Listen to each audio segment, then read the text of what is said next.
નમસ્તે વિદ્યાર્થી મિત્રો, પુરુષાર્થ એજ્યુકેશનમાં આપનું સ્વાગત છે. ધોરણ 11ના સમાજશાસ્ત્ર વિષયમાં યુનિટ 1, જેનું નામ છે સમાજશાસ્ત્ર પરિચય.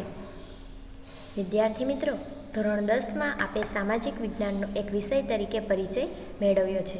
ધોરણ 10 સુધી આ વિષયમાં આપે આપની આસપાસના પર્યાવરણથી લઈને ભારતીય સંસ્કૃતિનો ભવ્ય વારસો, કૃષિ વ્યવસ્થા, આર્થિક વિકાસ અને તેની સમસ્યાઓ, ભૌગોલિક વિશેષતાઓ, ન્યાયતંત્ર જેવા અનેક મુદ્દાઓની સમજ મેળવી છે. ધોરણ 10 સુધીના સામાજિક વિજ્ઞાનના વિષયમાં તમે આસપાસના પર્યાવરણથી લઈને ભારતની સંસ્કૃતિનો તથા તેનો ભવ્ય વારસો, કૃષિ એટલે કે ખેતીની જે વ્યવસ્થા છે તે, આર્થિક વિકાસ અને તેની સાથે સંકળાયેલી તેની સમસ્યાઓ, ભૌગોલિક એટલે કે જે સીમાઓ છે તેને લગતી વિશેષતા, ન્યાયતંત્ર, આવા અનેક મુદ્દાઓની સમજૂતી મેળવી. સામાજિક વિજ્ઞાનમાં અનેક વિજ્ઞાનનો સમાવેશ થાય છે. તેમાંનું એક વિજ્ઞાન એટલે સમાજશાસ્ત્ર. વિદ્યાર્થી મિત્રો, અહીં એક બાબત એ પણ સ્પષ્ટ કરવી જરૂરી છે કે જ્યારે આપણે વિજ્ઞાન શબ્દ બોલીએ છીએ ત્યારે તેમાં બે પ્રકારના વિજ્ઞાનનો સમાવેશ થાય છે. એક તો ભૌતિક કે પ્રાકૃતિક વિજ્ઞાન અને બીજું છે સામાજિક વિજ્ઞાન. ભૌતિક વિજ્ઞાનોમાં પદાર્થ વિજ્ઞાન, ભૌતિક વિજ્ઞાનના પણ પાછા પ્રકાર છે. તેમાં કોનો સમાવેશ થાય છે? તો કે પદાર્થ વિજ્ઞાન, રસાયણ વિજ્ઞાન, ભૂસ્તરશાસ્ત્ર, અવકાશ વિજ્ઞાન, આ બધાનો ભૌતિક વિજ્ઞાનમાં સમાવેશ થાય છે. જ્યારે સામાજિક વિજ્ઞાનમાં જોઈએ તો સમાજશાસ્ત્ર, અર્થશાસ્ત્ર, માનસશાસ્ત્ર, રાજ્યશાસ્ત્ર વગેરેનો સમાવેશ થાય છે. અહીં એક સામાજિક વિજ્ઞાન તરીકે સમાજશાસ્ત્રનો અર્થ અને તેનું વિષય વસ્તુ સમજી તેના ઉદ્ભવ અને વિકાસની સાથે સમાજશાસ્ત્રની અન્ય શાખાઓ વિશે આપણે પરિચય મેળવીશું. સમાજશાસ્ત્રને અંગ્રેજીમાં સોશિયોલોજી કહે છે. એક ગુણની અંદર પ્રશ્ન પૂછાઈ શકે છે કે સમાજશાસ્ત્રને અંગ્રેજીમાં કયા નામથી ઓળખવામાં આવે છે? તો સોશિયોલોજી. સોશિયોલોજી શબ્દની વ્યુત્પત્તિ લેટિન ભાષાના સોશિયસ અને ગ્રીક ભાષાના લોગોસ શબ્દ પરથી થઈ છે. સોશિયોલોજી શબ્દની ઉત્પત્તિ કઈ રીતે થઈ છે? તો કે લેટિન ભાષાના સોશિયસ અને ગ્રીક ભાષાના લોગોસ, આ બે શબ્દો પરથી સોશિયોલોજી શબ્દની ઉત્પત્તિ થઈ છે, જે આપણે નીચે મુજબ સમજીએ. તો સમાજશાસ્ત્ર એટલે કે સોશિયોલોજી, તો એ મૂળ બે શબ્દો જેમ કે સોશિયસ એ લેટિન શબ્દ છે અને બીજો શબ્દ છે લોગોસ, ગ્રીક શબ્દ છે. આ બે પરથી સોશિયોલોજી શબ્દ છે તે ઉતરી આવ્યો છે. સોશિયસ પરથી સોશિયો એ અંગ્રેજી શબ્દ છે, જ્યારે લોગોસ પરથી લોજી અંગ્રેજી શબ્દ છે. સમાજ સાથે સંકળાયેલું, સોશિયો એટલે શું થાય? તો કે એનું ગુજરાતી થાય છે કે સમાજ સાથે સંકળાયેલું, અને લોજી એટલે કે નો અભ્યાસ અથવા તો નું જ્ઞાન અથવા તો વિજ્ઞાન એવો અર્થ થાય છે. આમ વ્યુત્પત્તિની દ્રષ્ટિએ એટલે કે તેની ઉત્પત્તિની દ્રષ્ટિએ એમ કહી શકાય કે સમાજશાસ્ત્ર એટલે સમાજ સાથે સંબંધિત હકીકતોનું વૈજ્ઞાનિક અધ્યયન. સમાજશાસ્ત્ર એટલે શું? તો કે સમાજ સાથે, તેની સાથે જે સંકળાયેલી, જે સંબંધિત હકીકતો છે, જે હકીકત છે તેનું વૈજ્ઞાનિક રીતે તેનો અભ્યાસ એટલે કે અધ્યયન, તેને સમાજશાસ્ત્ર કહે છે. એક સામાજિક વિજ્ઞાન તરીકે સમાજશાસ્ત્રના અભ્યાસનું કેન્દ્રબિંદુ માનવીનું સમાજ જીવન છે. સમાજશાસ્ત્રના અભ્યાસનું મુખ્ય કેન્દ્ર શું છે? તો કે માણસનું જે સમાજમાં રહીને જે જીવન છે તે એટલે કે સમાજ જીવન છે. માનવીના સામાજિક સંબંધોના તાણાવાણાને સમજવા અને સમજાવવાનો પ્રયત્ન કરે છે, અને એટલે જ મેકાઇવર અને પેજ નામના સમાજશાસ્ત્રીઓના મત મુજબ સમાજશાસ્ત્રનું વિષય વસ્તુ સામાજિક સંબંધો અથવા તો સામાજિક સંબંધોનું ગુંફન છે, જેની આપણે સમાજ તરીકે ઓળખીએ છીએ. મેકાઇવર અને પેજ નામના સમાજશાસ્ત્રી છે તે સમાજશાસ્ત્રને કઈ રીતે ઓળખાવે છે? તો કે સમાજશાસ્ત્ર છે તે વિષય વસ્તુ સામાજિક સંબંધો, સમાજમાં દરેક લોકોના જુદા જુદા સંબંધો અને આવા સંબંધોનું ગુંફન એટલે કે જે સંબંધો એકબીજા સાથે સંકળાયેલા છે, ગૂંથાયેલા છે, તેને આપણે સમાજ તરીકે ઓળખીએ છીએ. સમાજશાસ્ત્રની વ્યાખ્યા જોઈએ તો કિમ્બોલ યંગ સમાજશાસ્ત્રની વ્યાખ્યા આપતા જણાવે છે કે સમાજશાસ્ત્ર સમૂહમાં માનવના વર્તનનો અભ્યાસ કરે છે. માણસ જે સમૂહમાં વસવાટ કરે છે તેના વર્તનનો અભ્યાસ કરતું શાસ્ત્ર એટલે સમાજશાસ્ત્ર. યંગ અને મેક સમાજશાસ્ત્રની વ્યાખ્યા આપતા કયા સમાજશાસ્ત્રીઓ? યંગ અને મેક નામના સમાજશાસ્ત્રીઓ વ્યાખ્યા આપતા જણાવે છે કે સમાજશાસ્ત્ર માનવ જીવનના સામાજિક પાસાઓનો વૈજ્ઞાનિક રીતે અભ્યાસ કરે છે. સમાજશાસ્ત્ર માણસના જીવનના સામાજિક પાસાઓ છે, સામાજિક જે ભાગ છે તેનો વૈજ્ઞાનિક રીતે અભ્યાસ કરે છે, જેને સમાજશાસ્ત્ર તરીકે ઓળખાવે છે. એચ.એમ. જોન્સન્સના મતે સમાજશાસ્ત્ર એ સામાજિક જૂથ, તેના આંતરિક સ્વરૂપ અથવા સંસ્થાના વિવિધ પ્રકારો અને તેને ટકાવી રાખતી અને પરિવર્તન લાવતી પ્રક્રિયાને અને જૂથો વચ્ચેના સંબંધોનો અભ્યાસ કરે છે.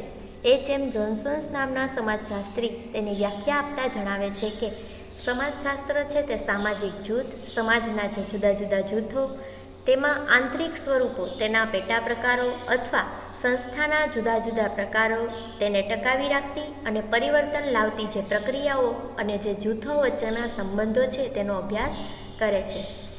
એક ગુણની અંદર પ્રશ્ન પૂછાઈ શકે છે કે સમાજશાસ્ત્રની વ્યાખ્યા આપો, તો ત્યારે આ ત્રણમાંથી એક વ્યાખ્યા લખવાની થાય.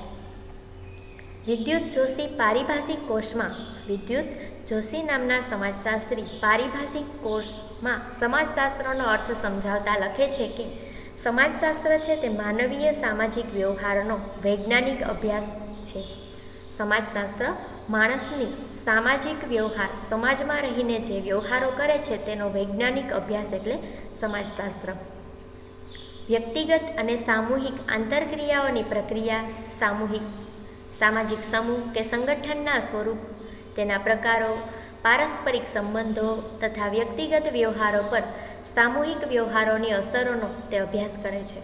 વ્યક્તિગત અને સામૂહિક, વ્યક્તિગત રીતે અથવા તો સમૂહમાં થતી આંતરક્રિયાઓની પ્રક્રિયાઓ, સામાજિક સમૂહ, સમાજમાં જે સમૂહ કે સંગઠનના સ્વરૂપો છે, તેના પ્રકારો, તેના પરસ્પર સંકળાયેલા સંબંધો તથા વ્યક્તિગત રીતે જે વ્યવહારો થાય અથવા તો તેની અસર સામાજિક વ્યવહારો પર શું પડે છે, તે અભ્યાસ સમાજશાસ્ત્ર દ્વારા કરવામાં આવે છે.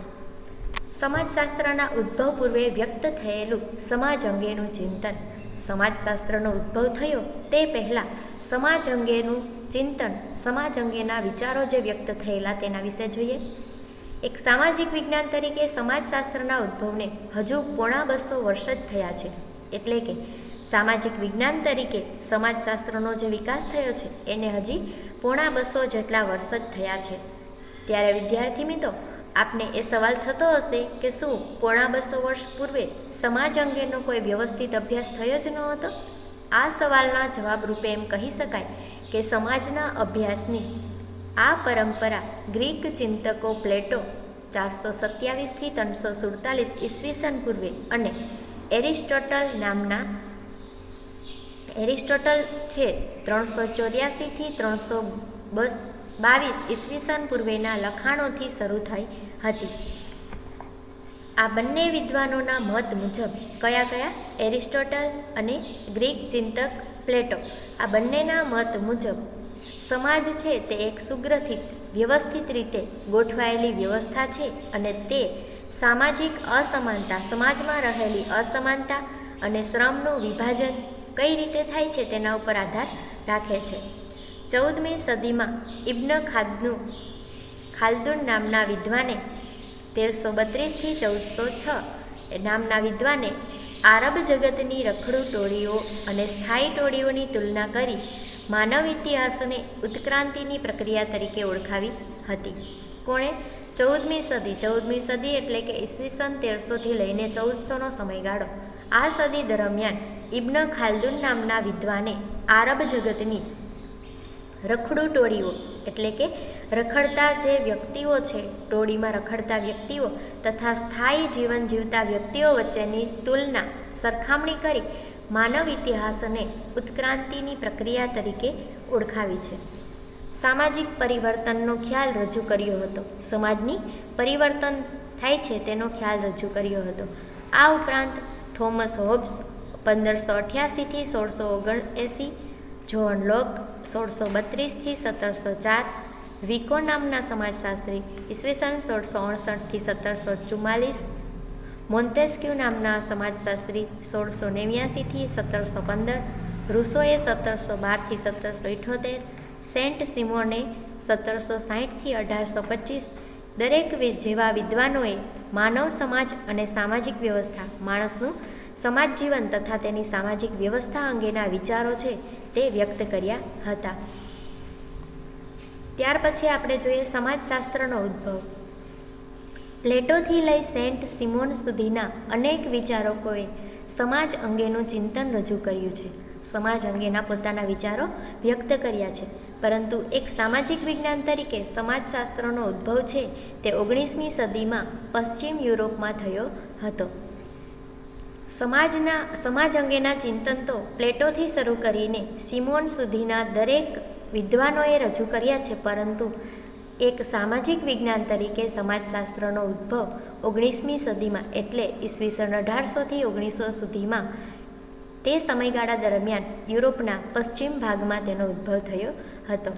18મી અને 19મી સદીમાં પશ્ચિમ યુરોપમાં આવેલા ઝડપી સામાજિક પરિવર્તનો, યુરોપના પશ્ચિમ ભાગમાં આવેલા ઝડપથી સમાજમાં આવતા પરિવર્તનો, નવજાગૃતિ, ઇંગ્લેન્ડમાં થયેલી ઔદ્યોગિક ક્રાંતિ અને ફ્રાન્સની રાજ્ય ક્રાંતિ જેવા પરિબળોએ સમાજશાસ્ત્રના ઉદ્ભવના બીજ રોપ્યા છે. લોકોમાં આવતી નવી જાગૃતિ, ઇંગ્લેન્ડમાં થયેલી ઔદ્યોગિક ક્રાંતિ, ઇંગ્લેન્ડમાં થયેલો ઉદ્યોગોનો વિકાસ, ફ્રાન્સની છે તે રાજ્ય ક્રાંતિ જેવા પરિબળોએ સમાજશાસ્ત્રના ઉદ્ભવ છે તેનો શરૂઆત કરી છે, તેના બીજ રોપ્યા છે. ઔદ્યોગિક ક્રાંતિને કારણે નવા ઉદ્યોગો સ્થાપવા લાગ્યા અને શ્રમજીવી વર્ગના શોષણની સમસ્યા છે તે ઊભી થઈ. કારણ કે નવા ઉદ્યોગોની સ્થાપના થઈ તો એ ઉદ્યોગોમાં કામ કરવા માટે શ્રમજીવી એટલે કે માણસ જે શ્રમ કરી શકે, શારીરિક શ્રમ કરી શકે, માનસિક શ્રમ કરી શકે તેવા લોકોની જરૂરિયાત ઉદ્ભવી અને તેવા લોકો જ્યારે આ કાર્યમાં જોડાણા ત્યારે તેને વધારે કામ કરી અને તેનું શોષણ કરવાની સમસ્યા છે તે ઉદ્ભવી હતી. ફ્રાન્સમાં લુઈ રાજાઓએ અન્યાયી શાસન વ્યવસ્થાને કારણે, આપણે હમણાં જોઈ ગયા કે ફ્રાન્સની રાજ્ય ક્રાંતિ, તો ફ્રાન્સમાં રાજ્યના ચલાવવા માટેની જે રાજ્યનીતિ હતી તેમાં લુઈ રાજાઓ છે તે અન્યાયી શાસન વ્યવસ્થા, બધાને સરખો ન્યાય ન મળી શકે તેવી શાસન વ્યવસ્થાને કારણે સામાજિક અવ્યવસ્થાની સમાજમાં અવ્યવસ્થાની સ્થિતિ છે તે ઊભી થઈ. વળી નવી વૈજ્ઞાનિક શોધખોળોને પરિણામે જુદા જુદા રાષ્ટ્રો એકબીજાના સંપર્કમાં આવ્યા લાગ્યા. 18મી સદીથી ટેકનોલોજીનો ખૂબ જ વધારે વિકાસ થતો હતો, જેથી કરીને નવી વૈજ્ઞાનિક શોધખોળ થતી હતી અને જુદા જુદા રાષ્ટ્રો છે તે એકબીજાના સંપર્કમાં આવવા લાગ્યા. આવી પરિસ્થિતિમાં વૈજ્ઞાનિક દૃષ્ટિબિંદુથી સમાજના વસ્તુલક્ષી અભ્યાસની આવશ્યકતા ઊભી થઈ. આવી પરિસ્થિતિથી વૈજ્ઞાનિક દૃષ્ટિબિંદુથી સમાજના જે વસ્તુલક્ષી અભ્યાસ છે તેની આવશ્યકતા ઊભી થઈ. ફ્રાન્સના વિદ્વાન દાર્શનિક ઓગસ્ટ કોન્તે સૌ પ્રથમ વૈજ્ઞાનિક દૃષ્ટિબિંદુથી સમાજને વસ્તુલક્ષી રીતે સમજવાનો પ્રયત્ન કર્યો. એક ગુણની અંદર પ્રશ્ન પૂછાઈ શકે છે કે સૌ પ્રથમ વૈજ્ઞાનિક દૃષ્ટિબિંદુથી સમાજને વસ્તુલક્ષી રીતે સમજવાનો પ્રયત્ન કોણે કર્યો? તો ફ્રાન્સના વિદ્વાન દાર્શનિક ઓગસ્ટ કોન્તે સૌ પ્રથમ વૈજ્ઞાનિક દૃષ્ટિબિંદુથી વિજ્ઞાનને સાથે લઈને સમાજને વસ્તુલક્ષી રીતે સમજવાનો પ્રયત્ન કર્યો છે. કુદરતી ઘટનાઓની જેમ સમાજમાં બનતી ઘટનાઓ પણ વૈજ્ઞાનિક રીતે અભ્યાસ થઈ શકે છે. જેવી રીતે કુદરતી ઘટનાઓની વૈજ્ઞાનિક રીતે તેનો અભ્યાસ કરીએ છીએ, તેવી જ રીતે સમાજમાં બનતી જુદી જુદી ઘટનાઓને પણ વૈજ્ઞાનિક રીતે તેનો અભ્યાસ કરી શકીએ છીએ એમ તેમણે લાગ્યું. અને સન 1830થી 1842 દરમિયાન 6 ભાગમાં લખાયેલી પોઝિટિવ ફિલોસોફી નામની ગ્રંથ શ્રેણીમાં કોન્તે સમાજના વૈજ્ઞાનિક અભ્યાસ અંગેના વિવિધ સિદ્ધાંતો રજૂ કર્યા છે. એક ગુણની અંદર પ્રશ્ન પૂછાઈ શકે છે કે ઓગસ્ટ કોન્તે કયું પુસ્તક લખેલું છે? તો પોઝિટિવ ફિલોસોફી નામનો ગ્રંથ શ્રેણી ઓગસ્ટ કોન્તે લખેલી છે, જેમાં 6 ભાગ દરમિયાન સમાજના વૈજ્ઞાનિક અભ્યાસ અંગેના જુદા જુદા સિદ્ધાંતો છે તેને રજૂ કર્યા છે. સમાજ અંગેના પોતાના આ વૈજ્ઞાનિક અભ્યાસને કોન્તે સૌપ્રથમ સામાજિક ભૌતિક શાસ્ત્ર એટલે કે સોશિયલ ફિઝિક્સ તરીકે ઓળખાવતા હતા. જે સિદ્ધાંતો તેણે રજૂ કર્યા છે તે સિદ્ધાંતો જે વૈજ્ઞાનિક રીતે અભ્યાસ કરેલો છે તેણે કોન્તે સામાજિક ભૌતિકશાસ્ત્ર એટલે કે સોશિયલ ફિઝિક્સ તરીકે તેને ઓળખાવ્યા હતું. પરંતુ આ શીર્ષક પોતાના અભ્યાસ સાથે બંધ બેસતું ન લાગતા સન 1839માં તેમણે સામાજિક ભૌતિકશાસ્ત્રને બદલે સમાજશાસ્ત્ર એવું નવું નામ આપ્યું છે. સામાજિક ભૌતિકશાસ્ત્ર છે તે નામ છે તેની સાથે બંધ બેસતું ન લાગતા 1839માં તે નામ બદલીને સમાજશાસ્ત્ર એવું નામ આપવામાં આવ્યું. આ કારણથી જ ઓગસ્ટ કોન્તને સમાજશાસ્ત્રના પિતા તરીકે ઓળખવામાં આવે છે. એક ગુણની અંદર પ્રશ્ન પૂછાઈ શકે છે કે સમાજશાસ્ત્રના પિતા કોને ઓળખવામાં આવે છે? તો ઓગસ્ટ કોન્તે જે સિદ્ધાંતો જે અભ્યાસ રજૂ કરેલો હતો તે એક પુસ્તક છે તેની રચના કરી હતી જે સામાજિક ભૌતિકશાસ્ત્ર હતું અને તેનું નામ બદલીને 1839માં સમાજશાસ્ત્ર આપવામાં આવ્યું, જેથી કરીને સમાજશાસ્ત્રના પિતા એટલે કે સમાજશાસ્ત્રનો ઉદ્ભવ કરનાર વ્યક્તિ તરીકે ઓગસ્ટ કોન્તને ઓળખવામાં આવે છે. ઓગસ્ટ કોન્તથી શરૂ થયેલું સમાજશાસ્ત્ર ફ્રાન્સમાં ઇમામ દુર્ખીમ, ઇંગ્લેન્ડમાં જ્હોન સ્ટુઅર્ટ મિલ, હર્બર્ટ સ્પેન્સર, જર્મનીમાં કાર્લ માર્ક્સ અને વેબરના અભ્યાસોથી આગળ વધવા લાગ્યું. ઓગસ્ટ કોન્તે શરૂ કરેલું સમાજશાસ્ત્ર છે તે જુદા જુદા દેશોના જુદા જુદા સમાજશાસ્ત્રીઓ એટલે કે જુદા જુદા વિદ્વાનો દ્વારા તે સમાજશાસ્ત્રને આગળ વધારવા લાગ્યા. આરંભના સમયગાળામાં આ સૌ સમાજશાસ્ત્રીઓએ આપેલા અનન્ય પ્રદાનને કારણે તેઓ પ્રશિષ્ટ સમાજશાસ્ત્રીઓ તરીકે જાણીતા થયા છે. આ જુદા જુદા વિદ્વાનોએ પોતાના મત રજૂ કરેલા તે આધારે તેઓ સમાજશાસ્ત્રીઓ તરીકે જાણીતા થયા છે. આ સમાજશાસ્ત્રીઓના પ્રદાન દ્વારા કેવી રીતે સમાજશાસ્ત્રનો વિકાસ થયો અને સમાજશાસ્ત્રના અભ્યાસમાં કયા કયા મુદ્દાઓ સમાવી શકાય છે તે અંગેની હવે આપણે સમજ મેળવીએ. એટલે કે આ જુદા જુદા સમાજશાસ્ત્રીઓ દ્વારા શું રજૂ કરવામાં આવ્યું છે કે શેનો વિકાસ થયો છે તે અંગેનો અભ્યાસ હવે પછી આપણે કરીશું.